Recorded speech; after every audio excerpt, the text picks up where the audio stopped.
Hello, everyone, and welcome to Coffee with Convery, the podcast where we dive deep into the journeys of inspiring professionals who are shaping the digital landscape.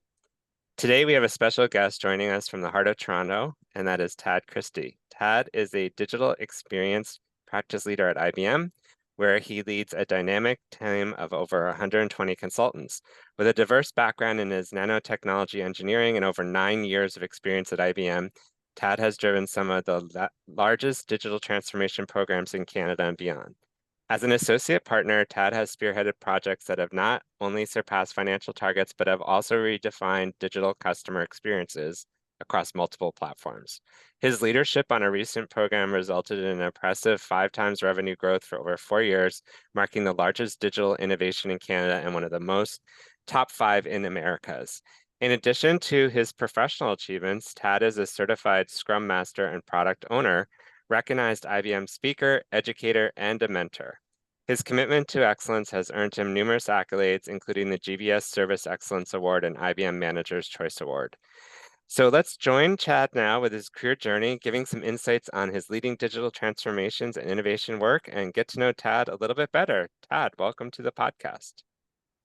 Thank you for having me, Brian. That's probably a better intro than what I could have said myself. So thank you. Good. I hope so. I try. So to get us going, I'm just going to ask you a few rapid questions and then we can get into your background and experiences. What are your pronouns? I go by he, him. Awesome. And what do you consider your superpower? Okay, so I don't know if this is a superpower, but I can sleep up to 15 hours. I don't know if that's normal, If but you can what? I can sleep up to 15 hours straight. That's a superpower. I think so, right? Yeah, So when you wire off, you just go straight into bed and I'm out and I can stay in bed for 15 hours straight. that's awesome. That's good for your health, by the way, too, that you can steady sleep like that. That's awesome. Yeah, probably. Yeah. Good. Thinking about senses and things like that, I always love this question. What's your favorite smell? Smell. So this might sound a bit weird, but I think I've heard this from other people as well. Smell of petrol at the gas station. Uh-huh. I think Okay. it's a very unique smell that I've always, as a kid growing up, I just have so much nostalgia Yeah, with that. And I've always liked it. I don't know why. It just smells so good. that's so Um, interesting. I'm the only one. I'm pretty sure if you Google it, you'll find other people who would say No, this. I It's bet a you. No, but I like the nostalgia, like as a kid, probably as their parents are gassing up the car and stuff like that. Yeah, yeah. God knows what it is, but every time at a gas station I smell petrol, I'm like, oh, that thing smells so good. That's awesome. Um, what's the best compliment you've ever received? Best compliment. This one's a hard one to answer without I sounding know. too self-centered, but I will say, I think the best thing anyone has ever said to me is, "You're just a great human being, Tad." And I think I to love me, that. yeah, and to me that is, more important than hearing you're a great worker, you're so hardworking, smart, whatever else. I'd rather be known as just a great human being than anything else. That's what I want to be remembered as. That's awesome. And I agree. You are a great human being. Oh, Uh, thanks, Ron. All right. So what about guilty pleasures, go-to snack? What's yours? Oh, this one's probably going to be common with a lot of people. The salted cashews from Costco. I can't stop when I start having those things. I think they're the best. What I'm And talking from they have to be from Costco? Yes, the Kirkland salted cashew. Okay. Kirkland Definitely brand is amazing. Some of the stuff that I've never had them, but now I might have to try them. have to try the cashews. They're so good. Okay. What's your favorite holiday? Favorite holiday. If you're asking in terms of the most beautiful place I've been, then it has to be Seychelles in Africa. Okay. I think it's the most, beautiful place I've ever been to in the world. If you're talking about favorite holiday in terms of most fun that we've ever had, then it'll probably be Greece. We were there last year in Crete. I don't know if you know Crete. It's one of the larger islands in Greece. And I think we've had, one of the most fun vacations we've ever had was definitely that. That's awesome. That's awesome. Yeah. Um, thinking about this podcast and people define success and how they've got to different places and things like that, we all start somewhere. So, what was your very first job? Very first job, official job would be my first internship at Waterloo. I was working for a company called Fugro Roadwear, who basically do surveying of your roads all over Canada. Okay, And yeah, they sell that data as well as use that data to share with the government in terms of maintenance of the roads and highways and so forth, right? yep, So I started as a software developer there. And then that was basically my start of my career in digital, if you want to call it, as an intern. However, if you consider refereeing in the university as a job, then that would be yep, my unofficial job would be my a job as a referee for soccer yeah. at Waterloo. I love That's that. I did at first year and throughout university actually. That's cool. I didn't know that about you. That's Yeah, yeah. awesome. If you had to pick one word to describe yourself, what would that be? Oh, that's a tough one. I think social. I think I'm someone who likes to talk to people, and I can talk to anybody randomly off on the street at a mall. I can walk up to anyone. I'm very comfortable just having a conversation, and I'm very comfortable anyone coming to me to have a conversation too. So I think I'm someone who I would describe as social. Awesome, awesome. All right, so let's jump into it. Career beginnings. Maybe talk a little bit about your journey into the field of digital consulting, what sparked your interest in this career path, and how did you get your start at IBM? Yeah, so I guess going back to my internships, I basically started experimenting, I would say, in terms of what I want to do with my career and what my true passion is through my internship. So I started off as a software developer, as I said, then I moved into software testing, then I tried project management, I tried solution architecture, I tried a bit of very hardcore engineering, electrical engineering. And then by the time I graduated, I guess I sort of figured out that I did nanotechnology engineering, which is a Yeah, very much theoretical research based engineering program. And then I had all these different experiences in software and everything else. I knew I didn't want to be in a research lab. I didn't want to be doing, chemistry reports and, mixing chemicals and wearing a lab coat and all that kind of stuff and goggles and sometimes safety suits and all that thing. I wanted to be in a suit. I wanted to be in front of a client. I wanted to talk. I wanted to lead teams. So that because of that reason, I think consulting was the best place for me to do that hmm, without necessarily being married to a specific role. Because consulting allowed me to, try different things at the same time, be industry agnostic. So I didn't want to specifically also be married to a specific industry. And consulting was the best place for that. So funny enough, I actually applied to probably over 200 jobs, and IBM was the only interview I got, only offer. And this was 6 months before graduation. So I do want to say this wasn't like, after graduation, I'm really working, trying hard to find a job. This is 6 months before graduation. As you know, the associate's program yep, always hires in advance. So I got this offer, and I'm like, you know what? IBM's a great company. I want to be in consulting. What can go wrong? Like, there's nothing that can go wrong. I'm just gonna accept this offer and then chill my entire fourth year, just have fun, enjoy, yep, right? yep. And that's exactly what I did. I just accepted the offer and said, you know what? Now I'm just gonna sit back and enjoy my fourth year. I already have a job after graduation. And I think looking back, it's the best decision I've ever taken. As you can see, I've been here for 9+ years. Hmm. Very happy where I am and the kind of career I've had here. So that's essentially how it started.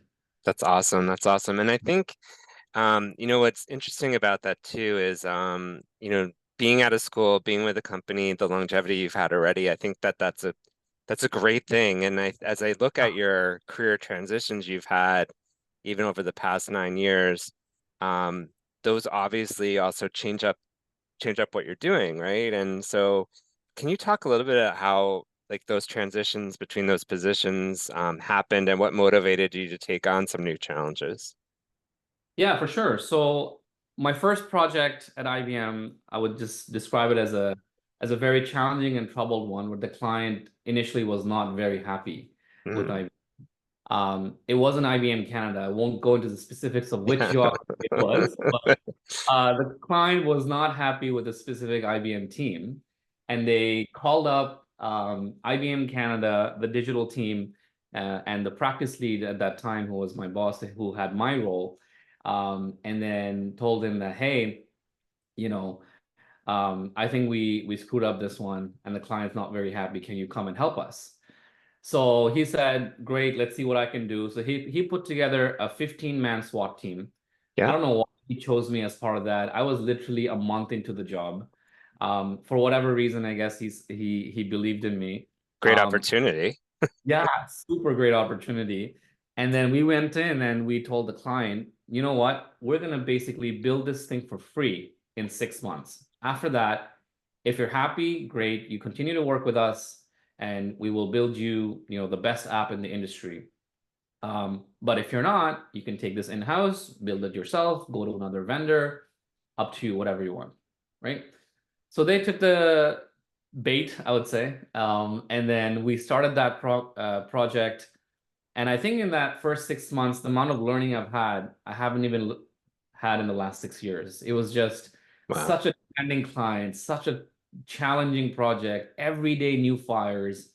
And I learned everything there is to learn about the IBM machine, ins and outs of how we do financials, how does, the money go from literally from the client to an event, Mhm. um, anything of that sort, how to do invoicing, how to run a large program, how to manage a team, how to facilitate meetings, everything there is to know about the project management profession. Probably not everything, but quite a bit. And eventually, after that 6 months, this breakup turned into a happily ever after, where the client was super happy. Yep. Um, they've been working with us for the last 8.5 years. And, that was one of the biggest turnaround stories we've had in IBM Canada. And that's literally how I started my career as part of being a Scrum Master, junior project manager under the leadership of a program manager who was my mentor at that time. And I'm super grateful to her mentorship and the amount of learning I've had under her. I think, was a key um, point to my career, right? So that's how things started. I guess once you get a reputation for being a part of a troubled project and helping turn that around, that just sticks, right? Yeah. So after that, lots of awards. I got my first promotion, and then I moved on to a larger program or a larger challenge where IBM was trying to start a new digital program with financial services bank. And we started with a small team of 15 people. I grew that to over 100 within a year. It was the largest digital program at that time in 2017. Delivered that, big success. Again, once again, lots of awards, lots of recognition.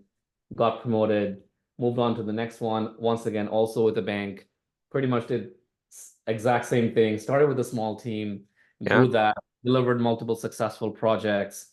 And that was also the largest digital program at that time.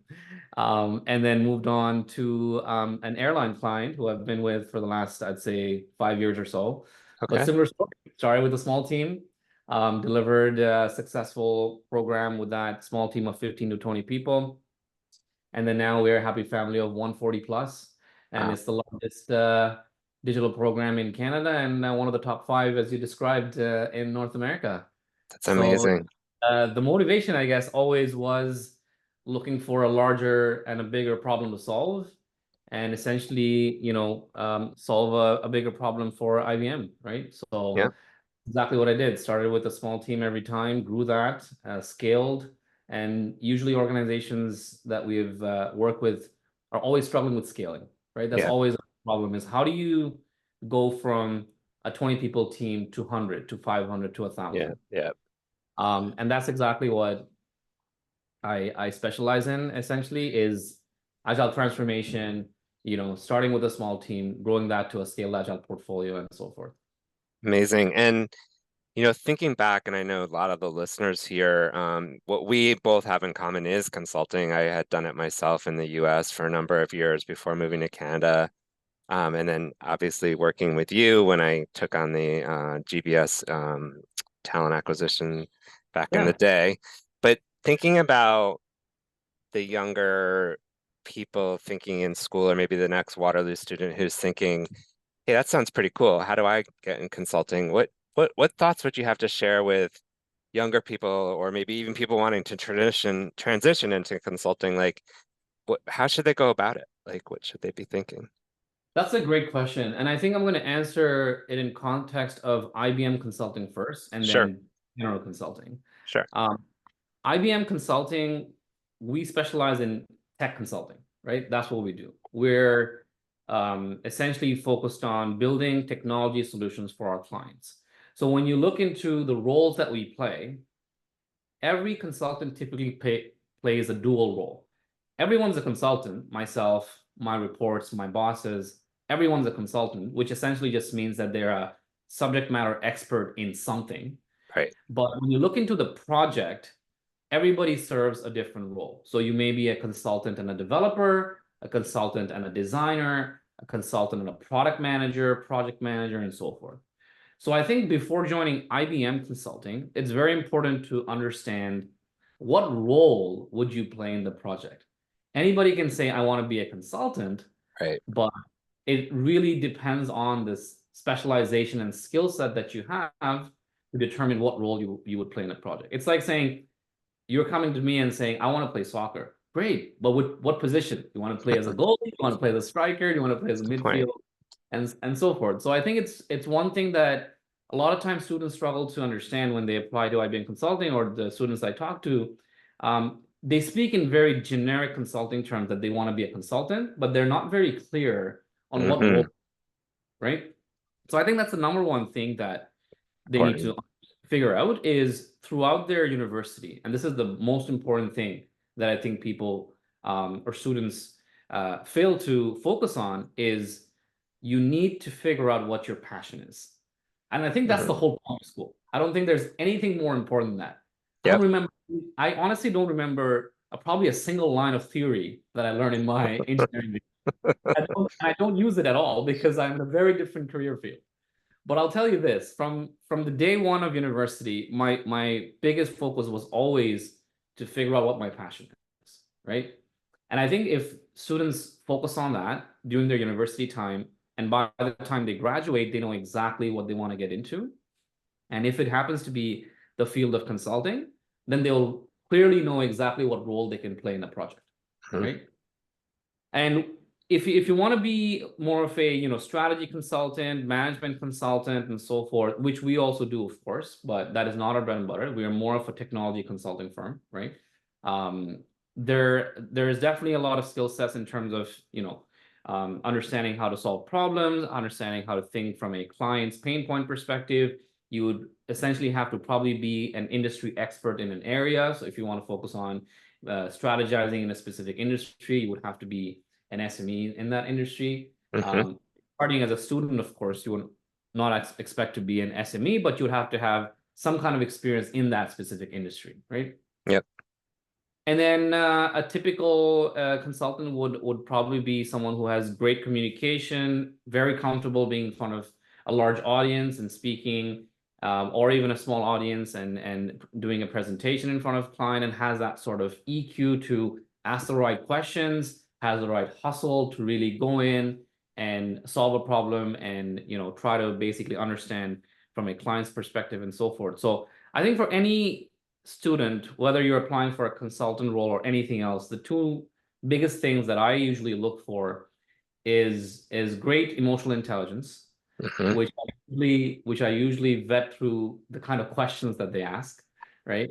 And the hustle mindset, right? Yep. And it's usually the combination of the two, high emotional intelligence with the right hustle mindset, which makes a student successful, or someone who's early in their career very successful. A lot of times, if you have one or the other, it's a bit of problematic. Like, I'll give you an example where if you um, have a great hustle mindset. You're very enthusiastic. You're very energetic, and you really want to prove a point. But you're asking questions just to prove that you're smart, or you're just trying to prove that you really understand something. A Hmm. lot of times come off as you just Google something and you're trying to throw these smart words in there. Yeah, But people who've been in the industry for long enough, when they have the conversation, they understand that this is not a genuine curiosity. It's more of you're basically trying to showcase that you know something that you've read about, right? right, right, So I think the key is to actually ask questions that you're genuinely curious about, right?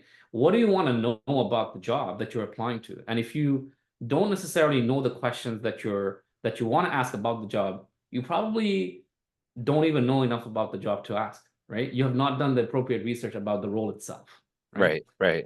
I think that's one side of the equation. Whereas if you have great emotional intelligence, you're very smart and asking the right questions, but at the same time, you don't have that hustle, you don't have that drive. You just want to come in and do the job and leave, and nothing more, nothing less. You won't necessarily create that impact that organizations are looking for.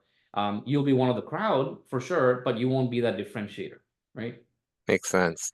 That's my advice to anybody who's applying, whether it's consulting or other, is really, focusing on asking the right questions, Yeah, and also having that mindset that you're already in your career, you're here to, work hard and really showcase what you're capable of, and you need to have the right hustle for that.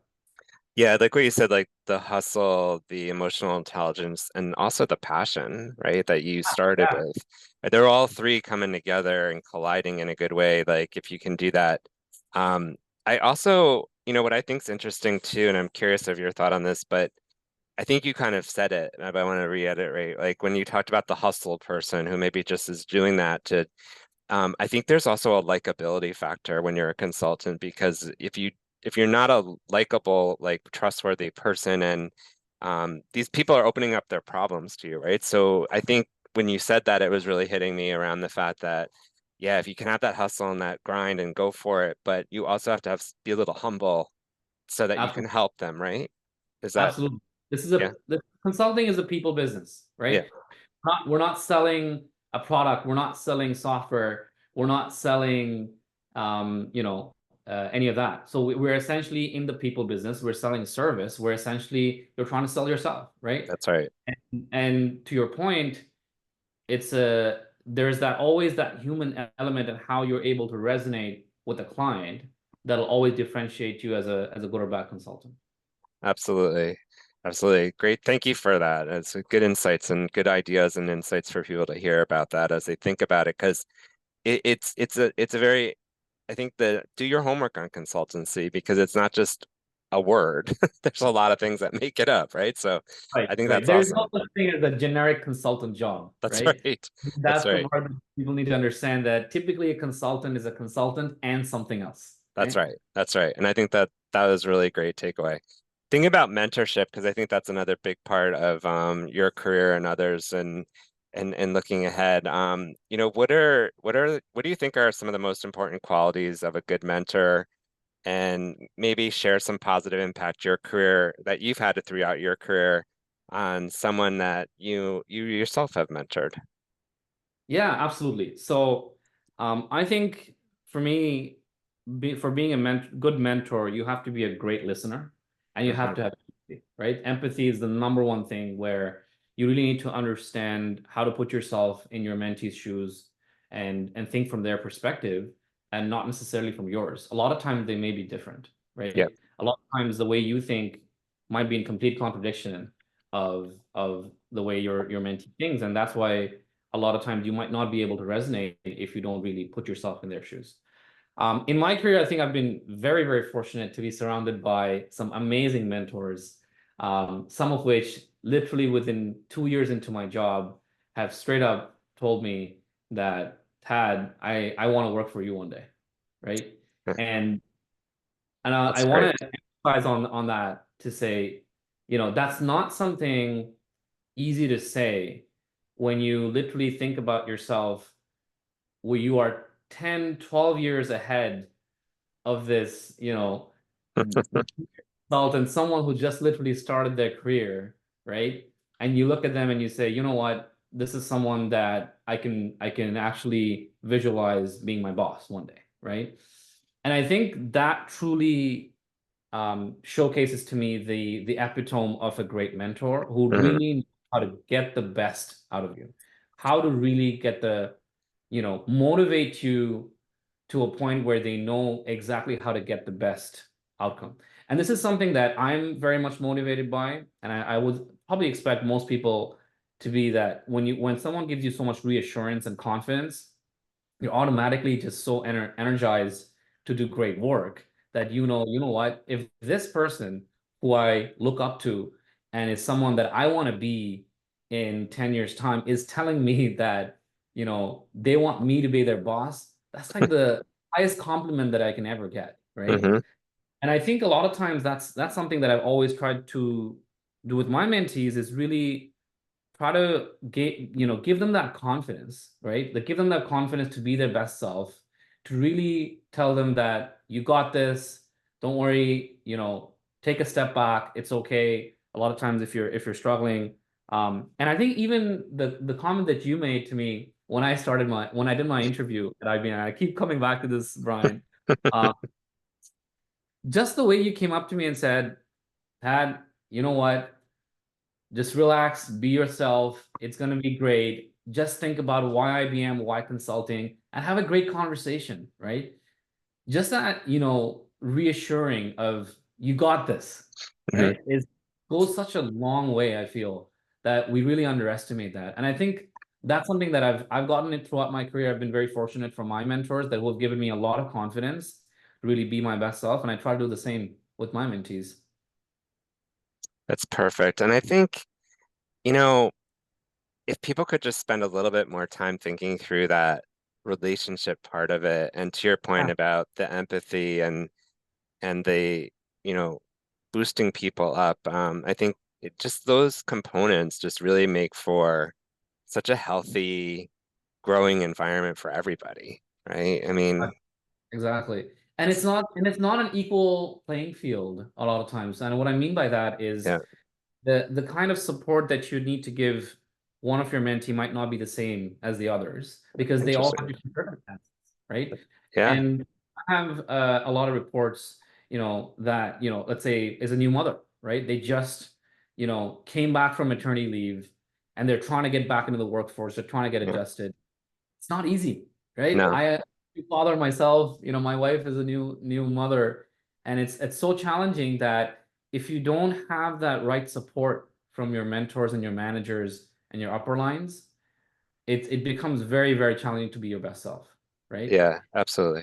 The support that you would need to give someone who has a different circumstance or challenging circumstance in their life will not be the same as someone, let's say, right out of school, they're not dealing with a child or they're not dealing with, some kind of a family issue or so forth.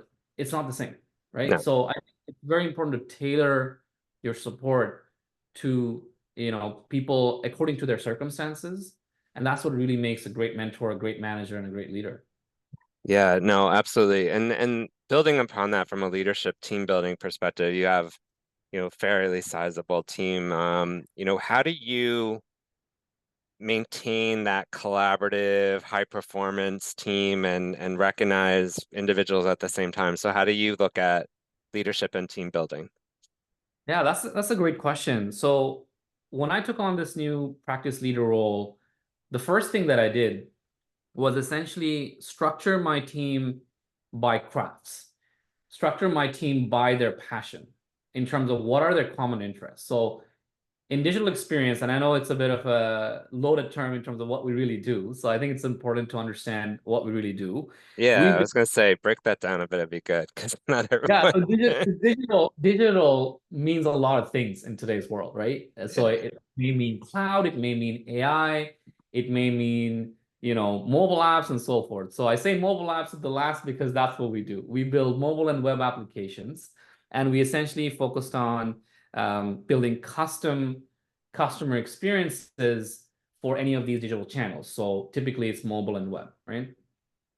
So my team consists of designers, product managers, project managers, and developers and architects. So I have 4 competencies: design, product, delivery, and technology.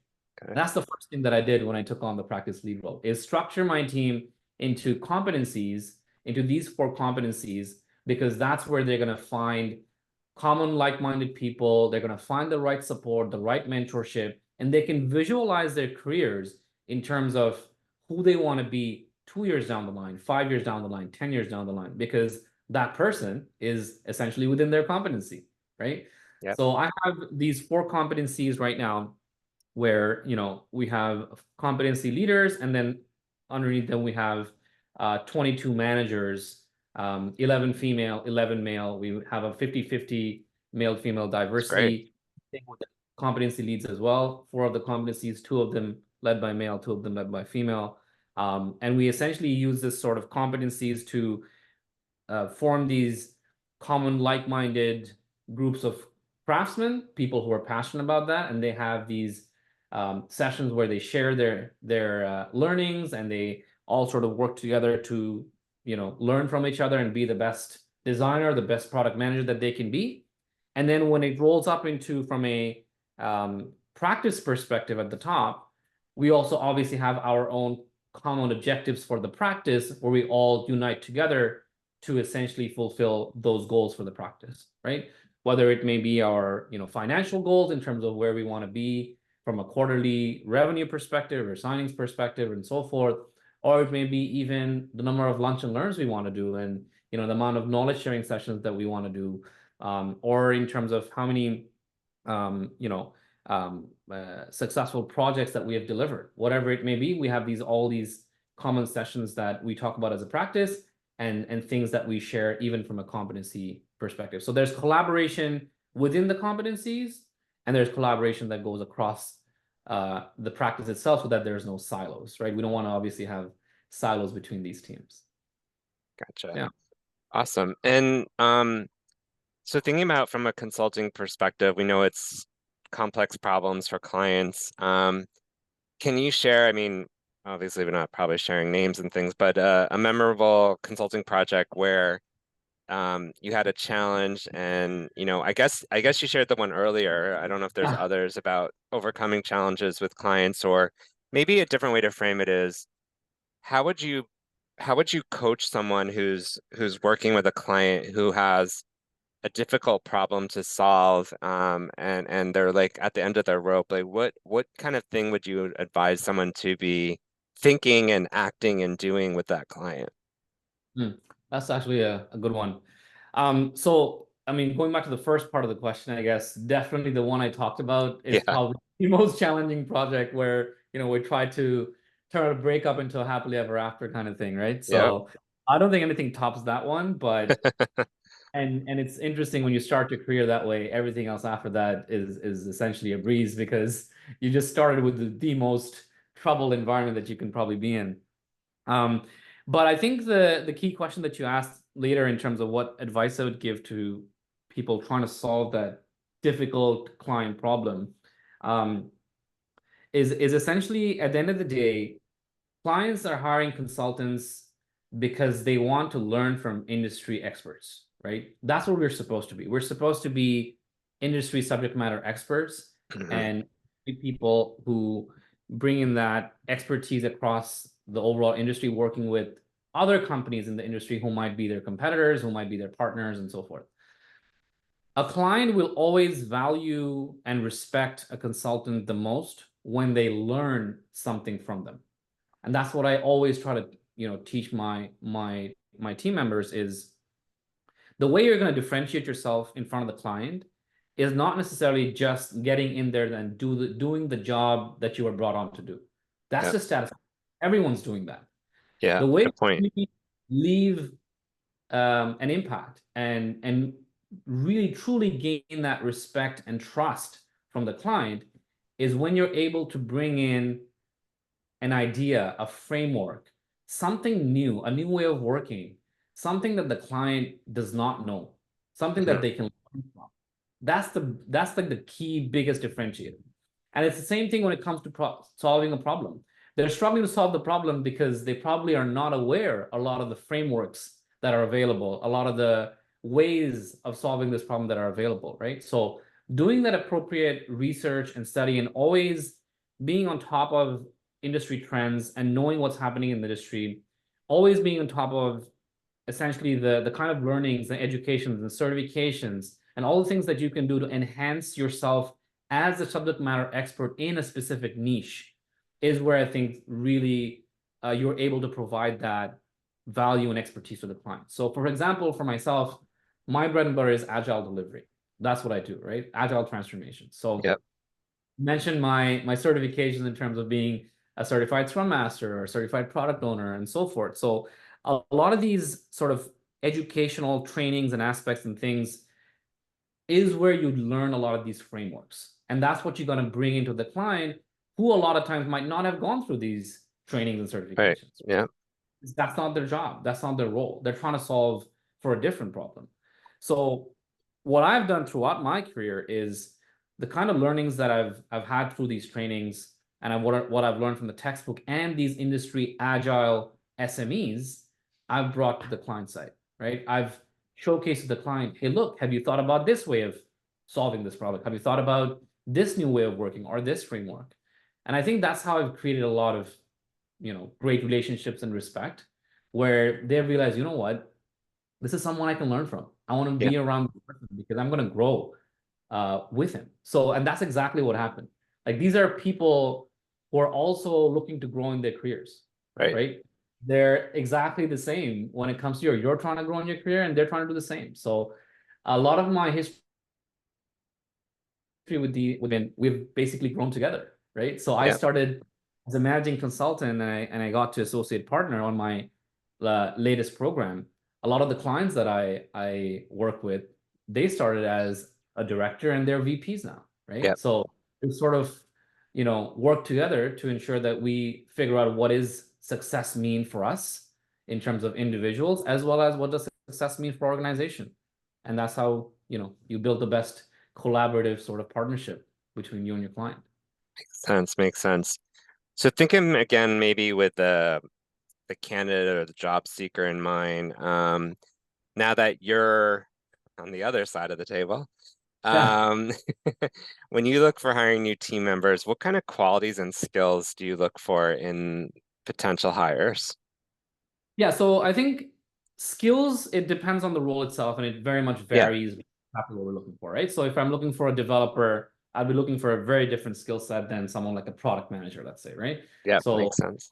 for a developer, we're looking for the essential technology that they would be programming in. So if it's a front-end developer, it might be React, Angular, iOS, Android, whatever it may be that we're essentially trying to look for a developer for. And then similarly with product and delivery, we'd be looking for people with experience in products, so writing user stories, gathering requirements, and so forth. For a project manager or a delivery person, experience in agile and experience delivering projects, facilitating meetings, leading teams, et cetera, et cetera. So the skill set very much varies by the role that we're hiring for. And like I said, in consulting, no one is a generic consultant. Everyone's a consultant and something else, right? So Hmm. something else is where we usually look at the skills of specifically what they would do in the project, right? Gotcha. Um, when it comes to qualities, I also, I guess, sort of touched on this when I was answering a different question, the three things that we talked about, right? So passion, hustle mindset, and emotional intelligence. Yep. EQ eats IQ for breakfast. And I'm a firm believer of that. That whole phrase is, I've seen it, in throughout my career, Yeah. people I agree. very high emotional intelligence, even in very senior leadership positions, who are not very familiar with the technology, not very familiar with the methodology, but they just ask such great questions that eventually they're able to help you solve the problem. But if you think about it, they're not even the expert of the technology, right? They Right. have Right. probably very little idea of what the technology entails. And we are in that room as the experts. But just because they're able to ask these great questions, it helps us navigate towards the right solution, right? Yep. Um, that goes not just for someone who's in an executive position, but also starting their career is essentially just really understanding how to be curious, really understanding how to ask great questions and do the appropriate research to be able to ask those great questions, right? And Yeah. research not just on the product and the technology, also on the people, the person Yeah. that you're talking, right? Do the appropriate research to learn how they think, who they are, who is behind that title, right? At the end of the day, I think people, when they meet people, a lot of times they just see themselves as that title that they read, the VP or the CIO or whatever. Try to see beyond that, right? Who is that person behind that title? That's how you're going to be able to resonate the most with them. That's great Uh, advice. Great and advice. thank you. And then the third thing that you, I guess, honed in on was the passion part, right? Yeah. Yeah. I guess sort of naturally focused on throughout my career as well as my university days is really figuring out,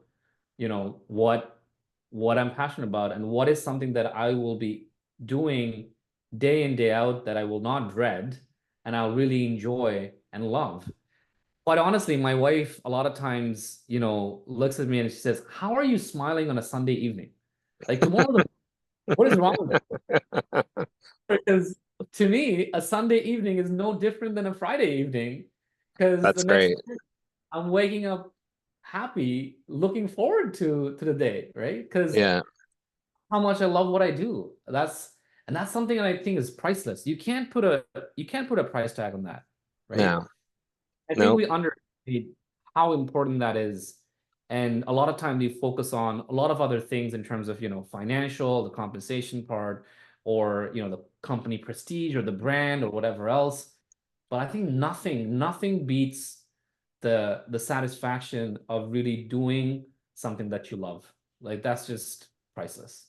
I agree. I agree. And I'm loving that we are sticking on the passion theme too, because I want to ask you, because I get asked this often too, like, how did you find your passion, right? Because it wasn't like I just woke up one day and was like, oh, I love working with young talent and emerging talent and campus recruiting and kind of where I ended up for the last 12 plus years, right? It took me a long time to get to that.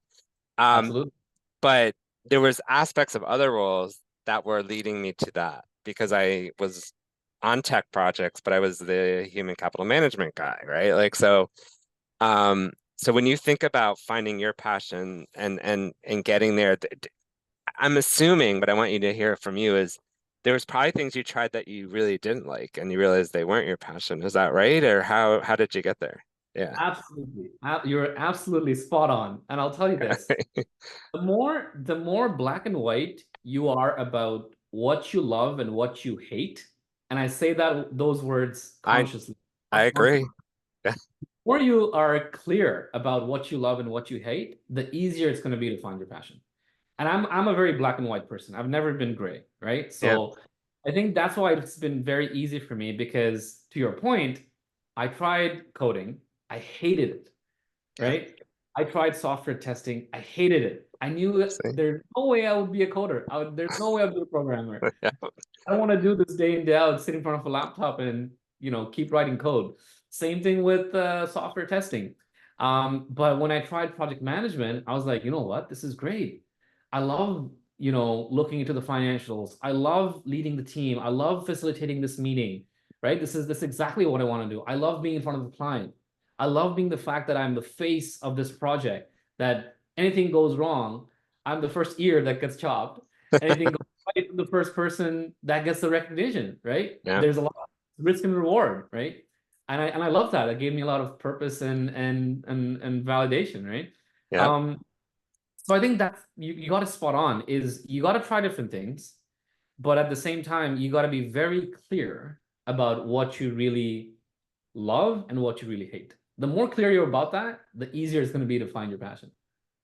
Such great advice and insights. Like I think I was gonna ask you another question, but I think we should maybe end on that because that is such a good parting words. And I think for our listeners to hear that, I think it's super important because you're right. It really does drive you with focus if you actually respect and look at those things in those categories, right? Exactly. Uh, all right. Well, it has been super cool to connect with you on the podcast today, and even most recent conversations we've had.